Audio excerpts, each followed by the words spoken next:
നമസ്കാരം മാന്യ പ്രേക്ഷകരെ, വലിയ സ്നേഹ നമസ്കാരം. ഇന്ന് നമ്മുടെ കൂടെ ഉള്ളത് അഡ്വക്കേറ്റ് അനിൽ വിളയിൽ. എല്ലാവർക്കും അറിയാം, BHP സംസ്ഥാന ജനറൽ സെക്രട്ടറിയാണ്. അനിൽജി, ചാനലിലേക്ക് സ്വാഗതം. നമസ്തേ.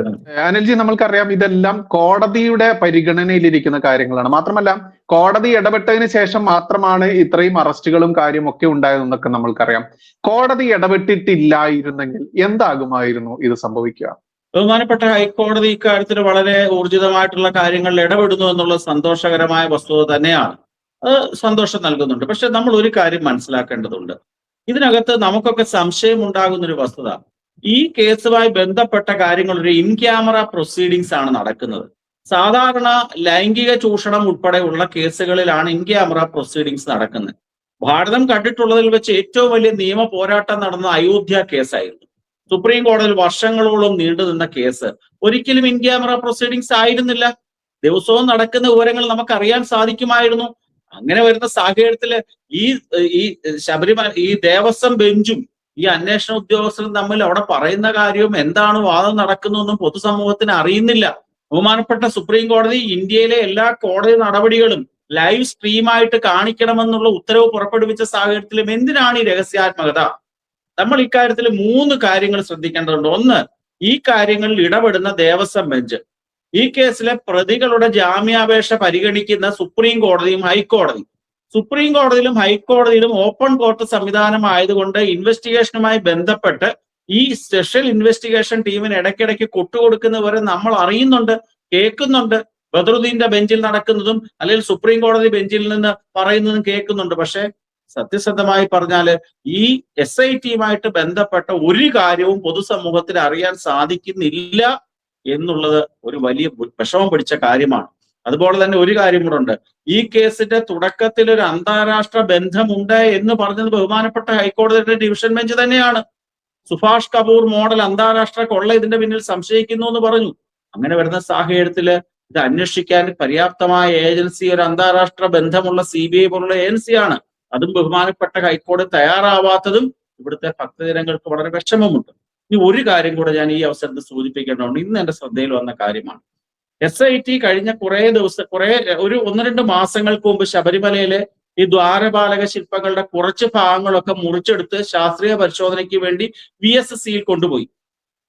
VSSCയുടെ റിസൾട്ട് പൂർണ്ണമായും തൃപ്തികരമല്ല, അതിലെ അത്രമാത്രം ശാസ്ത്രീയമല്ല എന്ന് മനസ്സിലാക്കിയതിന്റെ അടിസ്ഥാനത്തില് ഈ ദേവസ്വം ബെഞ്ച് അത് വളരെ ഉയർന്ന തലത്തിലുള്ള ബോംബെയിലെ ബാബ അറ്റോമിക് റിസർച്ച് സെന്റർ ഉൾപ്പെടെയുള്ള സ്ഥാപനങ്ങളിൽ പരിശോധനയ്ക്ക് കൊണ്ടുപോകണമെന്ന് പറഞ്ഞതിന്റെ അടിസ്ഥാനത്തിൽ ഇന്നലെ വീണ്ടും പോയി ഈ ദ്വാരപാലക ശില്പങ്ങളുടെ കുറച്ച് ഭാഗങ്ങളുടെ മുറിച്ചെടുത്തിട്ടുണ്ട്.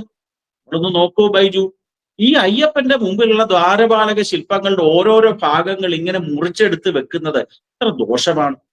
ഹൈന്ദവ ഭവനങ്ങളിലൊക്കെ ഒരു പൊട്ടിയ ശ്രീകൃഷ്ണന്റെ വിഗ്രഹമോ ഒരു ഫോട്ടോയോ പോലും വെക്കത്തില്ല. അപ്രകാരം അന്വേഷണം ശാസ്ത്രീയമായി നടക്കട്ടെ. പക്ഷെ വിശ്വാസികളെ സംബന്ധിച്ചിടത്തോളം അങ്ങനെ മുറിഞ്ഞു നിൽക്കുന്ന ദ്വാരപാലക ശില്പം ഒക്കെ തന്നെ വളരെ വിഷമമുണ്ടാക്കുന്നുണ്ട്. അത് ബഹുമാനപ്പെട്ട ഹൈക്കോടതി എന്തുകൊണ്ട് ശ്രദ്ധിക്കുന്നില്ല എന്ന് മനസ്സിലാകുന്നില്ല.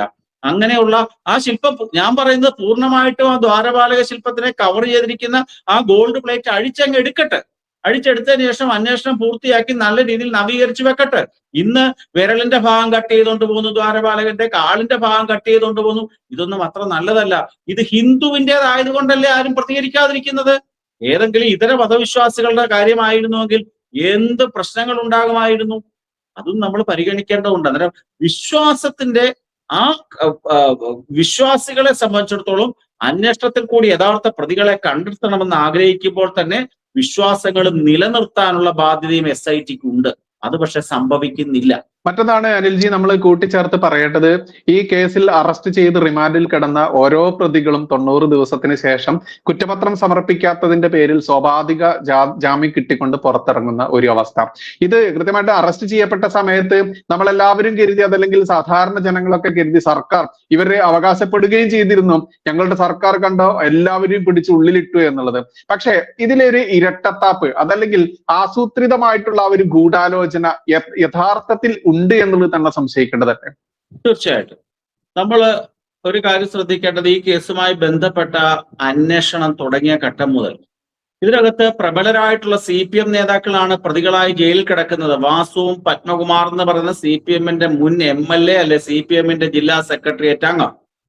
ഈ അടുത്ത സമയത്ത് പയ്യന്നൂരില് കുഞ്ഞികൃഷ്ണൻ എന്ന് പറയുന്ന ഒരാള് സഖാക്കന്മാര് മോഷ്ടിച്ചോ എന്ന് പറഞ്ഞതിന്റെ അടിസ്ഥാനത്തിൽ അയാളെ പാർട്ടിയിൽ നിന്ന് പുറത്താക്കി. പക്ഷെ മോഷണം നടത്തി ജയിലിൽ കിടക്കുന്ന നാളിതുവരെ ജാമ്യം കിട്ടാത്ത പത്മകുമാറിനെ ഇതുവരെ പാർട്ടിയിൽ നിന്ന് ഏതെങ്കിലും ഒരു നടപടിയെടുക്കാൻ CPM നേതൃത്വം തയ്യാറായില്ല. അതിന് ഗോവിന്ദൻ മാസ്റ്റർ പറഞ്ഞത് എന്താണ്? ഇപ്പോൾ അദ്ദേഹം റിമാൻഡിൽ കിടക്കുന്നല്ലേ ഉള്ളൂ, കുറ്റാരോപിതൻ മാത്രമല്ലേ ഉള്ളൂ, കുറ്റവാളി അല്ലല്ലോ എന്നാണ് പറഞ്ഞത്. എന്ന് പറഞ്ഞാൽ ഈ പത്മകുമാറിനെതിരെ ഏതെങ്കിലും നടപടി സ്വീകരിച്ചു കഴിഞ്ഞാൽ അയാൾ പുറത്തിറങ്ങുമ്പോൾ മറ്റു പലരിലേക്കും വിരൽ ചൂണ്ടുന്ന ഏതെങ്കിലുമൊക്കെ തെളിവുകൾ വെച്ച് ബ്ലാക്ക്മെയിൽ ചെയ്യുമെന്ന് CPM നേതൃത്വം പേടിക്കുന്നുണ്ട്. അതിന്റെ ഭാഗമായിട്ട് SITയെ സ്വാധീനിച്ചുകൊണ്ട് 90 ദിവസത്തിനകം കുറ്റപത്രമോ അല്ലെങ്കിൽ ഇടക്കാല കുറ്റപത്രമോ കൊടുക്കാതിരിക്കാൻ വേണ്ടിയുള്ള ഒരു ധാരണ ഉണ്ടാക്കിയിട്ടുള്ളത് കൊണ്ടാണ് ഈ പ്രതികളെല്ലാം രക്ഷപ്പെട്ട് പുറത്തിറങ്ങിക്കൊണ്ടേയിരിക്കുന്നത്. അത് തുടരുക തന്നെ ചെയ്യും. ഇനിയും തെളിവുകൾ നശിപ്പിക്കാനുള്ള തിരക്കഥകൾ പുറത്ത് തയ്യാറായി കഴിഞ്ഞു എന്നാണ് ഞാൻ മനസ്സിലാക്കുന്നത്. അതുകൊണ്ട് ഈ കേസ് സ്വാഭാവികമായിട്ട് എങ്ങനെയായിരിക്കും അതിന്റെ അന്ത്യം എന്ന അയ്യപ്പ ഭഗവാന് മാത്രമേ പറയാൻ സാധിക്കത്തുള്ളൂ. ഇനി മറ്റൊരു സെഷനുമായിട്ട് നമുക്ക് പിന്നെ വരാം. അതുവരെ നന്ദി, നമസ്കാരം. ജയ് ഹിന്ദ്, ജയ് ശ്രീറാം.